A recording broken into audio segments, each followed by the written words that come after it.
สบายดีพี่น้อง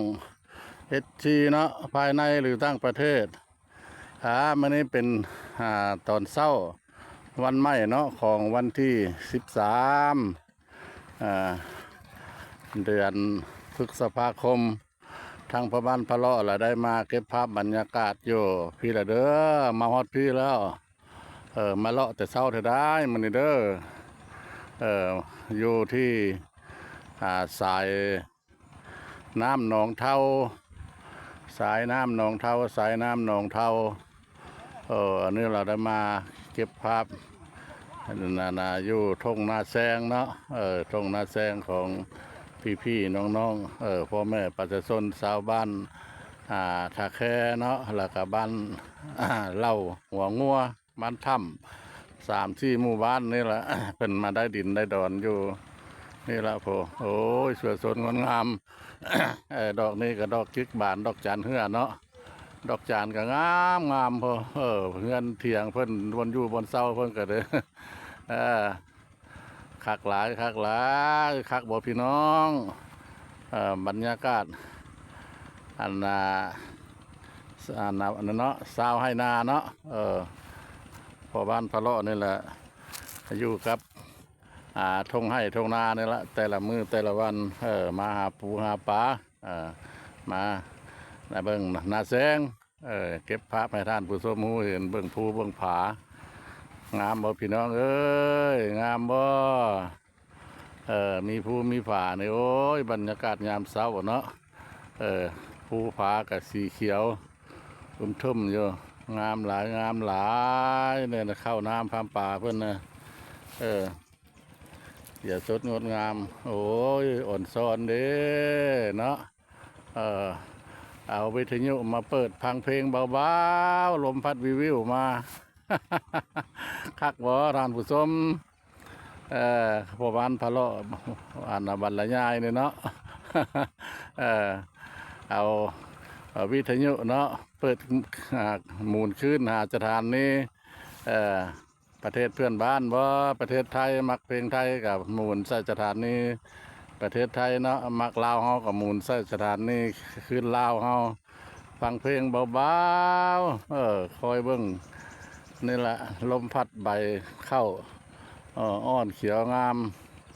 เดี๋ยวไปพุ่นไปมีผู้มีฝาอ่อนซ้อนเด้พี่น้องเอ้ยประเทศลาวเฮาเนี่ย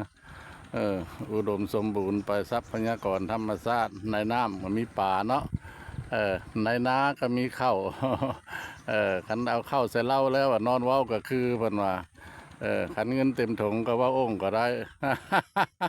พอบ้านพอเลาะก็ต้อยพญาย่อยไปหน่อยนึงเนาะพอหอมปากหอมคอเนาะสิได้ลงหาปูหาปลาต่อเนาะ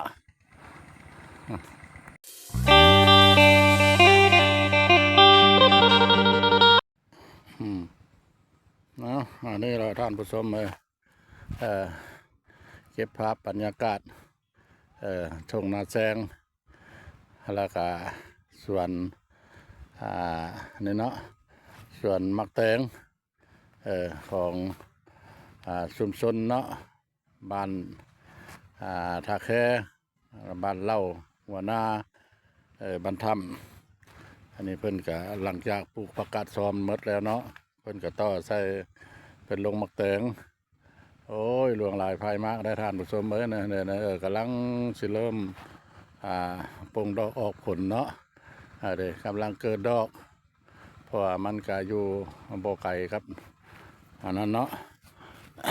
บ่ไก่กับน้ำก็คือน้ำใส่หนองเท่านี่ละอันนี้ขออนุญาตนำเด้อภาพนี่ละบ่อยากค่อยแจ้งปานใดเนาะเพราะว่าบรรยากาศปัจจุบันนี่กำลัง1 โมงปลายเนาะ1 โมงครึ่งแล้วมันก็แดดก้าแต่พอบ้านพะโลกกับคันชิท่าให้ แดดนอนกับชิค่ำเนาะเพราะว่ามากับไก่เติบจากท่าแขกออกมาเนาะฮอตใส่รองเท้ากันก็อยู่เดล่าประมาณ8 เนาะ8หา9 ลักแล้วก็เข้ามาพี่อีก เข้าแต่ทางที่12เข้ามาคุณดองเท่านี่เองก็เชื่อเราประมาณมง4 ลักรวมแล้วก็ชื่อละ10 ปลายลักเนาะอันนี้ก็จะมันค่ำจะมาเก็บภาพบรรยากาศในท่านผู้ชมหูเห็นอันนี้ละซาวบ้านถ้ำบ้านตะแคบ้านเล่าหัวหน้านี่ละปัจจุบันนี่ละมีใบหน้าไม้ใบหน้าไม้แล้ว เพราะว่าดินดอนต้นหญ้าเพิ่นก็ได้เป็นของตนเองเป็นของตนเองแล้วแล้วก็ปลูกแล้วให้แล้วหน้าแล้วก็ลงแบบนี้แล้วเนาะเบื้องต้นเพิ่นก็ลงผักกาดซ้อม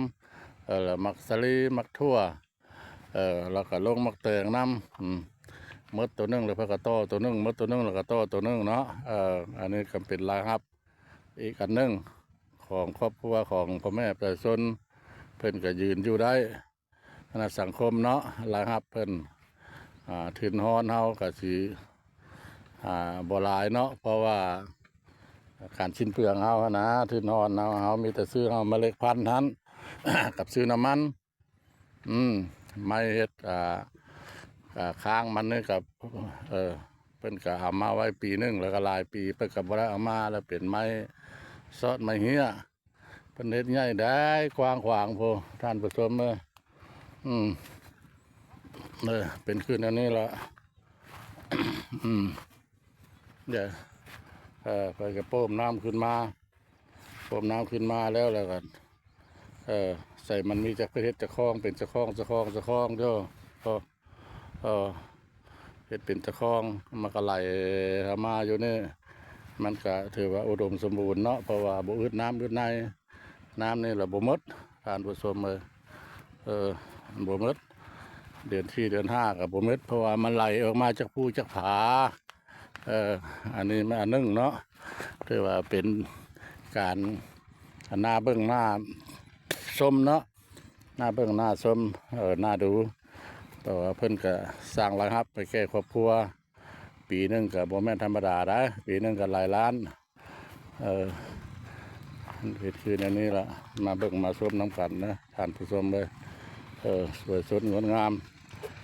หมักแตงหมักอันนั้นเพิ่นก็ได้อันนี้เราคือแม่น้ำนะแม่น้ำบนพอบ้านพอลงหาปลาหาปูหาปลาอยู่แถวนี้แล้วพวกอันนั้นก็แม่นภูผาเพราะว่าตรงให้ตรงหน้าของเพิ่นนี่แหละภูผาอ้อมหอบไปเด้ออ้อมหอบมันจะจุดใจกลาง